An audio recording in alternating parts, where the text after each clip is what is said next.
Hello प्यारे मित्रों, आप सभी कैसे हैं। चलिए हम सीखते हैं वास्तविक संख्या क्लास 10th के लिए, ठीक है ना। और उसकी प्रश्नावली 1 की 1.2 प्रश्नावली के जितने भी एग्जाम्पल्स हैं वो हम करेंगे, ठीक है ना। और बहुत इंपॉर्टेंट प्रश्नावली है जिसमें हम परिमेय और अपरिमेय संख्याएं हैं वो सारी वो एग्जाम्पल करेंगे। हमें सिद्ध करना है कि क्या ये अपरिमेय संख्या है, ठीक है। और आप हमारे साथ बने रहिए, सीखते रहिए, बड़े ही मज़े के साथ हम सीखेंगे, है ना। मज़ा आएगा बार बार। यदि समझ में नहीं आए तो आप वीडियो को बार बार रिवाइज करके देख सकते हैं, ठीक है।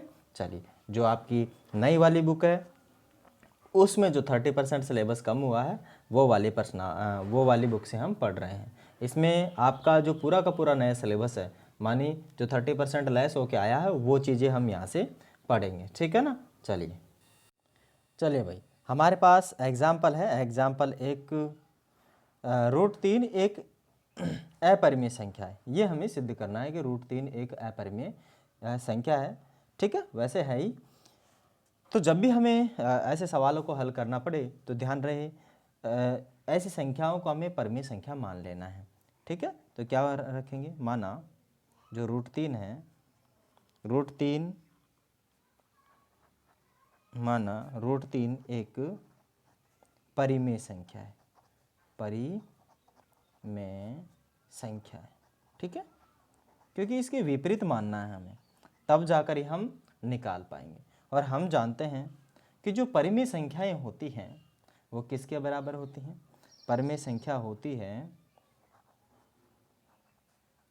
कोई भी परिमेय संख्या को हम किसके रूप में लिख सकते हैं, a/b माने b/a के रूप में या p/q के रूप में हम लिख सकते हैं, ठीक है। मानी परिमेय संख्या वे संख्या जिनको p/q के रूप में लिखा जा सके परिमेय संख्या कहलाती है। But q is not equal to 0, that's why हमने p/q इसको रख लिया है। ओके, चलिए आगे क्या करते हैं, इसको इधर मल्टीप्लाई करते हैं। तो हमारे पास क्या आता है, q रूट के अंदर 3 बराबर में p। ओके, अब हमें क्या करना है, इसका रूट हटाना है। रूट हटाना है तो क्या करना पड़ेगा, दोनों तरफ स्क्वायर कर लेंगे, ठीक है। तो क्या कर देंगे, दोनों तरफ वर्ग करने पर तो हम दोनों तरफ वर्ग कर देंगे। तो हमारे पास क्या हो जाएगा, इसका भी वर्ग हो जाएगा और p का भी वर्ग हो जाएगा, ठीक है। इसका वर्ग करेंगे तो q का भी वर्ग हो जाएगा, 3 का वर्ग करेंगे तो 3 बराबर में क्या आ जाएगा, p का स्क्वायर, ठीक है। क्या आ जाएगा, p का स्क्वायर आ जाएगा। हमने यहाँ तक इसको बना लिया है। क्या कर लिया है, इसको बना लिया है। अब देखो q स्क्वायर बराबर क्या है, p स्क्वायर बटे में 3 आ जाएगा, नहीं आ जाएगा। जब ये 3 से विभाज्य है, क्या p स्क्वायर किससे विभाज्य है, 3 से विभाज्य है। किससे विभाज्य है, 3 से। तो इसमें इसका एक गुणनखंड होगा। क्या होगा, इसका एक गुणनखंड होगा कि नहीं होगा, होगा भाई।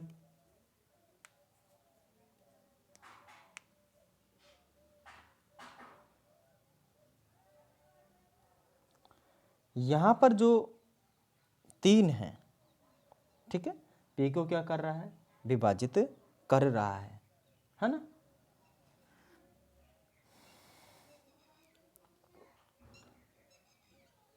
चलिए आगे पढ़ते हैं हम। ओके,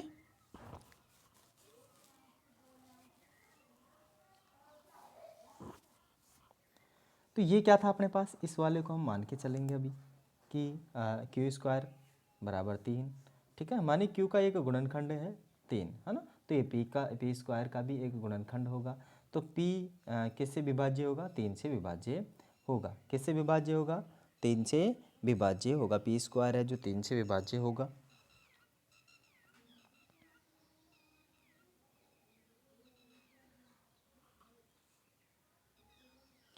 चलिए, हम यहाँ पर बस थोड़ा सा हमें मान लेना है कि जो p स्क्वायर है ना, क्या p स्क्वायर है वो किसी संख्या के बराबर है, किसी संख्या के बराबर है। क्योंकि इसके अंदर भी तो 3 होगा, तो इसके अंदर मान लेते हैं कि वो 3c के बराबर है। ठीक है, किसके बराबर है? 3c के बराबर है। अतः हम यहाँ से कह सकते हैं, क्या क्या कह सकते हैं यहाँ से? देखो कि जब ये 3p को क्या करेगा, अतः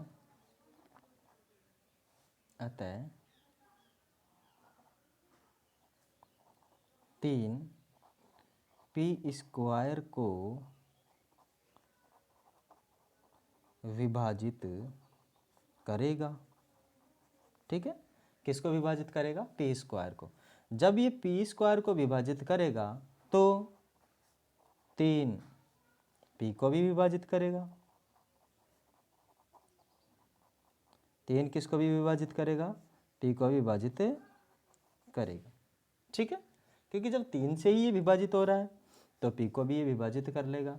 और हमने अभी अभी मान ही लिया है कि p बराबर कितना रख लिया है हमने? p बराबर 3c रख लेना है। कितना रख लेना है?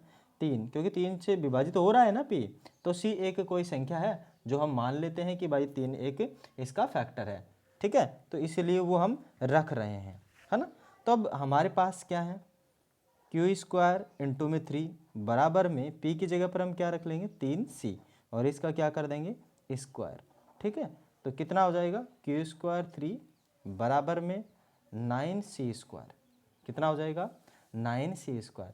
जब इसको कैंसिल आउट करेंगे हम इधर से तो ये कट जाएगा, तो हमारे पास क्या आ जाएगा? q² बराबर में 3c² आ जाएगा। अब देखो यहाँ से कि जो 3 है, 3 जो हैं वो q² को भी, अतः 3 q² को भी विभाजित करेगा, विभाजित करेगा। किसको भी विभाजित करेगा? q² को। जब ये q² को भी विभाजित कर रहा है तो 3q को भी विभाजित करेगा, q को भी विभाजित करेगा। करेगा नहीं करेगा? तो इससे एक चीज़ निकल के आ रही है कि जब ये दोनों को ही विभाजित कर रहा है, ठीक है, कर रहा नहीं कर रहा? जब ये दोनों को, इधर वाली संख्याओं को भी विभाजित कर रहा है, इधर वाले को भी कर रहा है, तो ये आपस में जो 3 है, क्या है? 3 हैं, वह p और q का सर्वनिष्ठ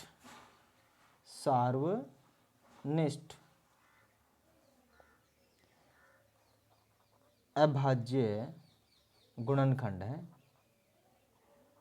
नहीं है? क्या है? अभाज्य गुणनखंड है। और कोई भी अभाज्य गुणनखंड है तो इसका मतलब है, इसका मतलब क्या है?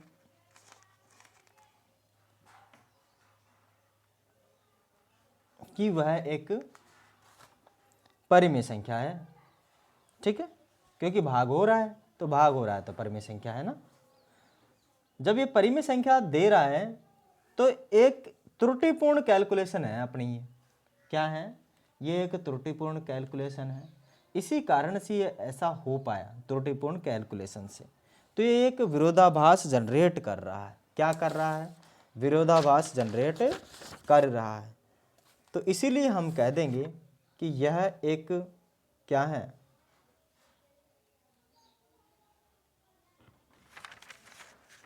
देखो आगे,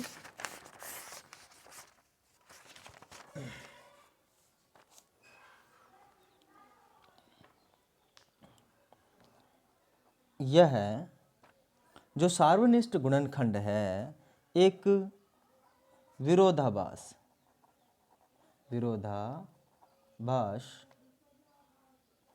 है। क्योंकि जो हमारी कल्पना है, क्योंकि जो हमारी कल्पना का मतलब हमने माना है कि यह एक क्या है? परिमेय संख्या है। परिमेय तो है ही नहीं, पर जो हमने कल्पना की है कि यह परिमेय संख्या है के अनुसार के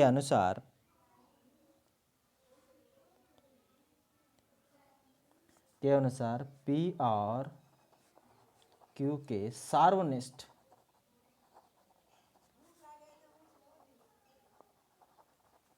गुणनखंड नहीं है।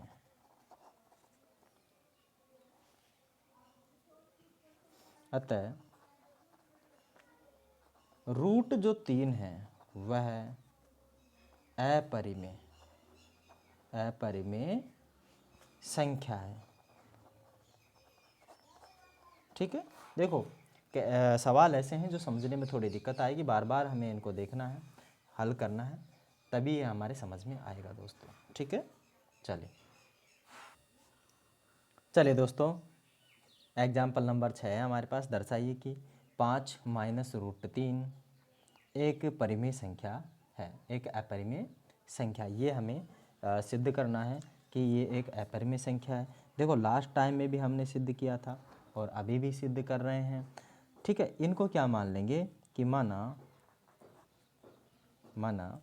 जो हमारे पास संख्या दी गई है इसको थोड़ा सा और बना लें, क्योंकि देखो किसी भी परिमेय संख्या में से कुछ जोड़ना या घटाना, किसी भी अपरिमेय संख्या में कुछ जोड़ना या घटाना अपरिमेय ही आएगा हमारे पास, ये तो हम जानते हैं। ठीक है, तो हम इसको मान लेंगे कि 5 माइनस रूट 3 जो है वो एक परिमेय संख्या है। ठीक है, 5 माइनस रूट 3 एक परिमेय संख्या है, परिमेय संख्या। ठीक है, तो जब परिमेय संख्या है तो हम इसको किसके रूप में लिख सकते हैं? P बटा Q के रूप में लिख सकते हैं, but Q is not equal to 0। ये होना चाहिए। परिमेय संख्या की यही कंडीशन है कि वो 0 के बराबर नहीं होना चाहिए। अब देखो नहीं होना चाहिए तो इसको उधर भेज देते हैं और इसको इधर ले आते हैं। ठीक है,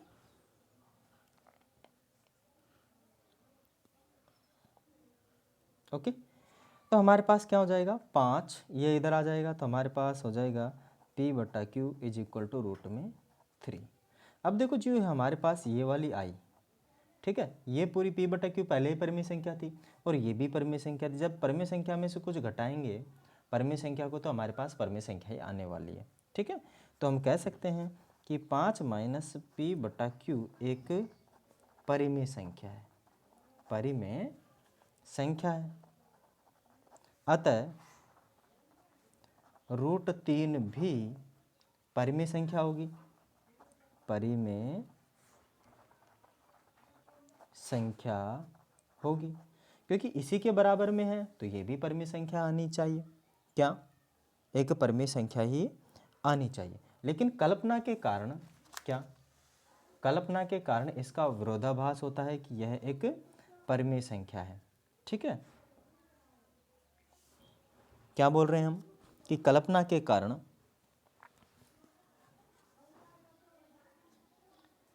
हमने जो कल्पना की है उससे हमें ये पता लग रहा है कि यह है कि क्या नहीं है, परिमेय संख्या नहीं है, क्योंकि हम जानते हैं कि रूट 3 एक अपरिमेय संख्या है। इस तथ्य से या कल्पना से विरोधाभास होता है, विरोधाभास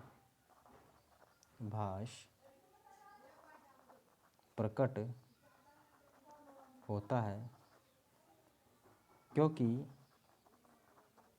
जो रूट 3 है एक अपरिमेय संख्या है, अपरिमेय संख्या है। क्या है? अपरिमेय संख्या है। रूट 3 क्या है? एक अपरिमेय संख्या है और अपरिमेय संख्या में जोड़ना घटाना भी अपरिमेय ही आएगा। ठीक है, इसलिए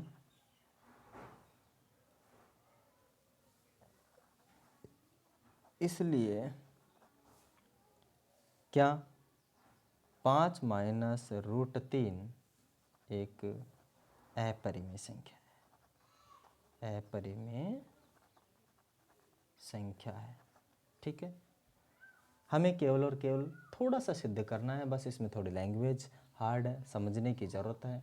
ओके, चलिए नेक्स्ट एग्जाम्पल करेंगे हम। चलिए, दर्शाइए कि 3 रूट के अंदर 2 एक अपरिमेय संख्या है। तो जब भी हमें ये दर्शाना हो तो मान लेना है इसके विपरीत मानना है। यहाँ पर अपरिमेय है तो परिमेय मान लेना है। तो हम लिख देंगे, माना 3√2 एक परिमेय संख्या है, परिमेय संख्या है। और जब ये परिमेय संख्या है 3√2 तो p/q के रूप में लिखी जा सकती है, ठीक है। But q is not equal to 0, ये हमें पता होना चाहिए, ठीक है। इसको आगे क्या लिख सकते हैं, √2 बराबर p/3√q, ठीक है। अब ये देखो तीनों के तीनों जो हैं सहभाज्य हैं, साथ के साथ पूर्णांक भी है। क्या है, तीनों के तीनों पूर्णांक हैं, क्योंकि ये तो परिमेय संख्या थी, 3 भी एक परिमेय संख्या है, ठीक है। और पूर्णांक भी है, क्या है, पूर्णांक भी है। तो जो ये है क्या, ये 3 इसको पूरी तरीके से विभाज्य कर रहा है। तो p/3√q क्या है, एक परिमेय संख्या है, परिमेय संख्या है।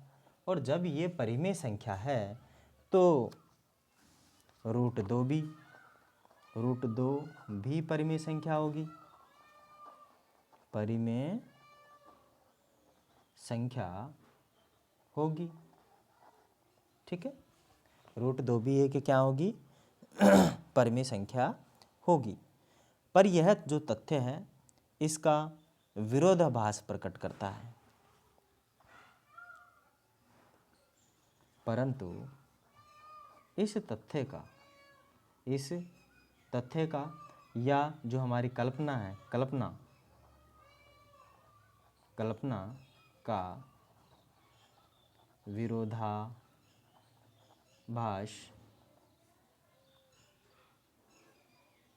प्राप्त होता है या करता है कि क्या √2 एक अपरिमेय संख्या है, अपरिमेय संख्या है।